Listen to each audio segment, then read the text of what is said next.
この電車は久米銀鶴ヶ行きです。列車の到着時刻や運行情報は JR 久米竹線または JR 西日本がブスターからご確認ください。次は終点敦賀です。車内は電気、トイレを含めまして全て禁煙です。お客様にお願いいたします。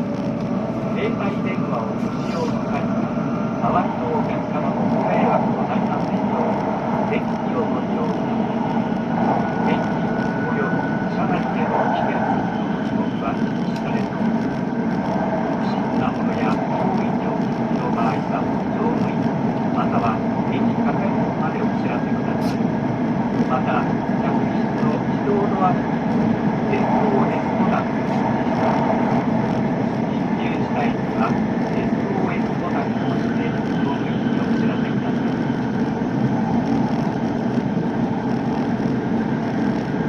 当社の